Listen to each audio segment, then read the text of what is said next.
এমন কোনো কাজ যা আপনার কাছে অপরাধ নাও হতে পারে, কিন্তু পরবর্তীতে আপনি এই কাজের জন্য জেল খাটতে পারেন।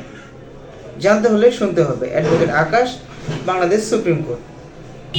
ঋণ বা ধার করার কোনো চুক্তিতে যদি আপনি সাক্ষী হন, পরবর্তীতে এই সাক্ষী হওয়ার জন্য আপনি অপরাধী বলে গণ্য হতে পারেন বা আপনি জেল খাটতে পারেন।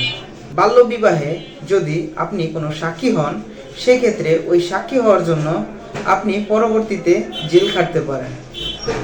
নাম্বার 3, কখনো আপনি যদি মিথ্যা মামলার সাক্ষী হতে যান, সেই মিথ্যা মামলা সাক্ষী হওয়ার জন্য আপনি পরবর্তীতে জেল খাটতে পারেন।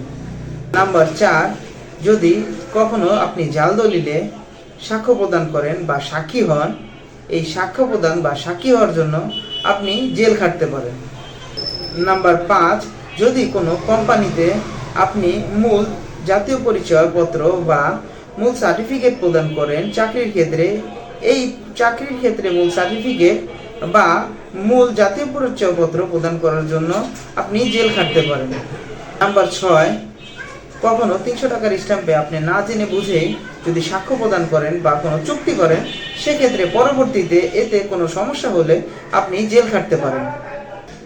নাম্বার 7, কোনো ব্যক্তিকে আপনি যদি ব্ল্যাঙ্ক চেক দেন, মানে স্বাক্ষর করে কোনো তারিখ বা টাকার অ্যামাউন্ট যদি না বসিয়ে কোনো চেক প্রদান করেন, পরবর্তীতে এই চেকের কারণে আপনি জেল খাটতে পারেন। ধন্যবাদ।